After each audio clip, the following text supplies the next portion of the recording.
Hello, and welcome to this episode of the Diary of a Lawyer.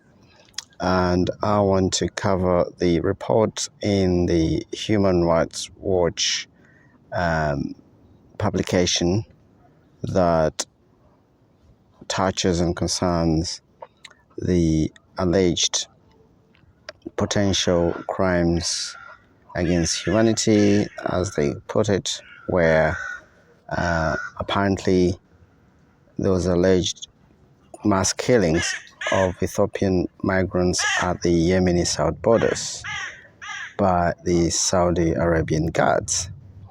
The report published by the Human Rights Watch NGO, which is also reported widely globally in papers like New York Times and Guardian Times, says that the claim that people were fired on them like rain. And there's a summary where there's a verbatim quote from a 14-year-old known as, according to the Human Rights Watch report, Hamadia, which is spelled Hamdiya, which says that the 14-year-old allegedly says, and I quote, "We were fired on repeatedly. I saw people killed in a way I've never imagined. I saw 30 killed people on the spot. I pushed myself under a rock and slept there. I could feel people sleeping around me. I realized what I thought were people sleeping around me were actually dead bodies. I woke up and I was alone." And that was Hamadia, a 14-year-old, according to the Human Rights Watch report. The report summarizes and states that summer border guards killed at least hundreds of Ethiopian migrants and asylum seekers who tried to cross the Yemen-Saudi border between March 22 and June 23. The Human Rights Watch research indicates that at the time of writing, the killings are continuing, and that's what they say in the video at the time of writing. Saudi border guards have used explosive weapons and shot people at close range, including women and children, in a pattern that is widespread and systematic. If committed as part of a Saudi government policy to murder migrants, these killings would be a crime against humanity. And in some instances, Saudi border guards first asked survivors in which limb of their body they preferred to be shot before shooting them at close range. Saudi border guards also fired explosive weapons at migrants who had just been released from temporary Saudi detention and were attempting to flee back to Yemen. It is estimated that approximately 750,000 Ethiopians live and work in Saudi Arabia. While many migrate for economic reasons, a number have fled because of serious human rights abuses by the government, including during the recent brutal armed conflict in northern Ethiopia. Ethiopian migrants have for decades attempted the dangerous migration route known as the Eastern Route, or sometimes the Yemen route, from the Horn of Africa across the Gulf of Aden through Yemen and into Saudi Arabia. It is estimated that well over 90% of the migrants on this route are Ethiopian. The route is also used by migrants from Somalia and Eritrea, and occasionally other East African nations. In recent years, there has been an increase in the proportion of women and girls migrating on the Eastern Route, according to the Human Rights Watch. Now, migrants and asylum seekers describe their journey to the Yemen-Saudi border as rife with abuse and controlled by a network of smugglers and traffickers who physically assaulted them to extort payments from family members or contacts in Ethiopia or Saudi Arabia. Since the armed conflict began in Yemen in 2014, both the government and the Houthi armed group have detained migrants in poor conditions and exposed them to abuse. In 2014, Human Rights Watch documented abuses including torture of migrants in detention camps in Yemen run by traffickers attempting to extort payments. In 2018, Human Rights Watch documented how Yemeni guards tortured and raped Ethiopian and other migrants and asylum seekers from the Horn of Africa at a detention center in Aden, and worked in collaboration with smugglers to deport migrants in large groups to dangerous conditions at sea. In 2021, Human Rights Watch documented how scores of mostly Ethiopian migrants burned to death after Houthi forces launched projectiles into an immigration detention center in Sana'a, which they controlled, causing a fire. Yemen is also home to one of Africa's worst humanitarian crises, with the vast majority of the population reliant on aid to survive. Between January and June 2023, Human Rights Watch interviewed 42 Ethiopian migrants and asylum seekers by the telephone who tried to cross the border between Saudi Arabia and Yemen, or the friends and relatives of those who tried to cross. And it says that all attempted border crossings between March 22 and June 2023. Human Rights Watch also analyzed over 350 videos and photographs posted on social media or gathered from other sources filmed between May 12, 2021 and July 18, 2023, and several hundred square kilometers of satellite imagery captured between February 2022 and July 2023. These show dead and wounded migrants on the trails, in camps and in medical facilities, and how barrier sites near the migrant camps grew in size, the expanding Saudi Arabian border security infrastructure, and the routes currently used by the migrants to attempt border crossings. Migrants and asylum seekers told Human Rights Watch that after crossing the Gulf of Aden from Djibouti to Aden on often life-threatening journeys in unseaworthy vessels, overcrowded and with limited food and water, the Yemeni smugglers separated them into groups according to their Ethiopian ethnicity. Smugglers then took them to Sada Governorate, currently under the control of the Houthi armed group, also known as Ansar Allah, on the border with Saudi Arabia. They then took ethnic Tigrayans to an informal migrant settlement camp called Al-Raqqa and ethnic Oromo to a camp called Al-Thabit, both in Sada. Many interviewees said Houthi forces control the entry and exit into the camps and work with the smugglers to control their stay in Sada. Houthi forces would often extort bribes from the migrants or transfer them to what migrants described as detention centers where people were abused until they could pay an exit fee. Sometimes Houthi forces would collect migrants injured during their crossing into Saudi Arabia from hospitals in Sada, even when they were injured from an attempted crossing, and forcibly return them to smugglers in the camps.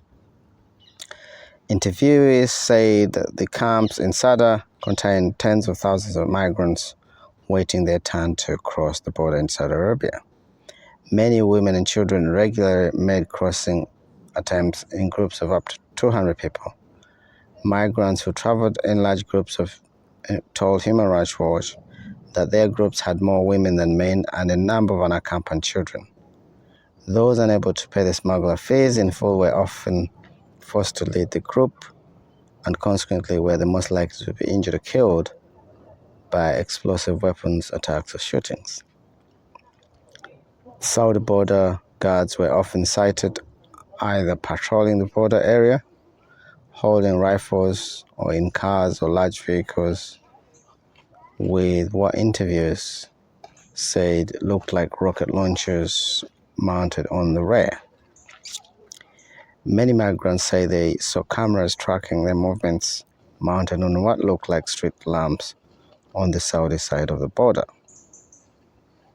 Now, whilst Human Rights Watch has previously documented killings of migrants at the border with Yemen and Arabia since 2014, the killings documented in this report appear to be a deliberate escalation in both the number and manner of targeted killings. The report shows how the pattern of abuses has changed from an apparent practice of occasional shootings and mass detentions, even that would be clearly catastrophic to an individual, but have escalated to widespread and systematic killings. Such killings would be crimes against humanity if they're both widespread and systematic and part of a state policy of deliberate murder of a civilian population. Migrants and asylum seekers described the following violations as they attempted to cross into Saudi Arabia. They described explosive weapon attacks. They described large group crossings and losses of lives. And they also described small group crossings, shootings at close range, and there were consequences of such attacks, which Human Rights Watch, when it interviewed many people, said people lost one or more limbs as a result of explosive weapons or shootings at the border and remained stranded in Yemen with limited or no health care and resources to live. People described an absence of medical treatment at both Al-Thabit and Arqab camps and Al-Ghal village, where survivors usually returned after an attack. Now, some made it to hospitals in Sada and other more severe cases to Sana'a. Usually the friends and relatives of the victims raised money to help migrants access medical care. Now, Human Rights Watch estimates that since the start of its investigations in January 2023, at least hundreds of largely Ethiopian migrants have been killed at the border with Saudi Arabia. That's hundreds. There has been no international mechanism mandated to monitor rights violations in Yemen, including abuses against migrants, since the United Nations Human Rights Council mandated group of eminent experts was disbanded in 2021 following pressure on council member states from Saudi Arabia and the United Arab Emirates. Yemeni regional and international civil society groups, including Human Rights Watch, continue to call on UN member states to fill this gap with a mechanism and aimed at monitoring the human rights situation in Yemen and investigating abuses with a view to laying the foundation for accountability and redress. Whilst the report is focused on widespread and systematic abuses committed by Saudi border guards, Human Rights Watch notes that the Houthis play a significant role in perpetrating abuses against migrants along the migration route. Houthi forces' role in coordinating security and facilitating access to the border for smugglers and migrants in Saudi Governorate, coupled with its practice of detaining and extorting migrants, allegedly amount to torture, arbitrary detention, and trafficking in persons. Now, in recent years, according to the Human Rights Watch report, Saudi Arabia has invested heavily in apparently deflecting attention from its what it calls abysmal human rights record at home and abroad, and apparently spending billions of dollars to host major entertainment, cultural and sporting events, which include Formula One sport, Grand Prix, and heavyweight boxing world title fights, purchasing football clubs like Newcastle United, which is in the English Premier League football team, and creating the LIV Golf Tour, which recently announced a merger with PGA Tour. It has also spent hundreds of millions of dollars on signing global soccer stars for the Saudi Professional League in 2023, such as Cristiano Ronaldo, Karim Benzema, and Sadio Mane. Now, the report has laid out a number of recommendations. That's the Human Rights Report. It says Saudi Arabia should immediately and urgently revoke any policy, whether explicit or de facto, to deliberately use lethal force on migrants and asylum seekers, including targeting them with explosive weapons and close-range attacks, and should urgently investigate and appropriately discipline or prosecute security personnel responsible for abuses, including unlawful killings, wounding, and torture at the Yemen border. It goes on to say that concerned governments should publicly call for the country to end any policy, whether explicit or in effect, to target migrants with explosive weapons and close-range attacks on the border with Yemen, and press for accountability for any senior Saudi officials credibly implicated in ongoing mass killings of migrants and asylum seekers. The report also recommends that in the interim, concerned governments should impose sanctions on Saudi and Houthi officials credibly implicated in ongoing violations at the border, including through facilitating smugglers' access to the border, as well as through detaining and extorting migrants. The Human Rights Report goes on to say that given the gravity of the abuses outlined in this report, a UN-backed investigation should be established into the killings and abuses against migrants and asylum seekers at the Yemen-Saudi border, including those documented in the report. Now, it also adds that Human Rights Watch calls on organizers and participants in major international events sponsored by the Saudi government to speak out publicly on rights issues or when whitewashing Saudi Arabia's human rights record, which is the primary purpose not to participate.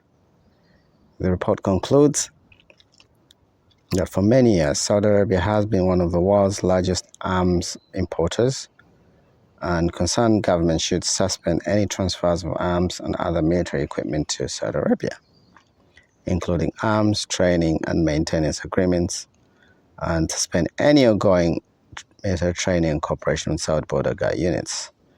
Now, that is the Human Rights Watch report read in full, verbatim, word by word, in relation to the alleged shootings of mainly Ethiopian people trying to cross, seeking asylum or refugees or whatever their reasons, trying to cross into Saudi Arabia. And it calls for the UN to act, among other recommendations. So we don't get into the arguments, we just report what the actual report says and what they claim to be allegations, which, if proven as alleged, they claim could arguably amount to crimes against humanity because of their systematic nature, or if it's in actual fact a policy by a specific government. And so there we shall leave it on this episode of the Diary of a Lawyer. But I think the key words were for the those attributed to a 14-year-old who has been named as, or referred to as Hamadia, who says, "Were fired on repeatedly. I saw people killed in a way I've never imagined. I saw 30 killed people on the spot. I pushed myself under a rock and slept there. I could feel people sleeping around me. I realized what I thought were people sleeping around me were actually dead bodies. I woke up and I was alone." That's Hamadia, 14-year-old Ethiopian who was a survivor of the Yemen-Saudi border in what is reported widely publicly as people being fired on like rain, quote unquote. And so there we shall leave it on this episode of the Diary of a Lawyer, and we shall speak again. Thank you. Bye. Thank you.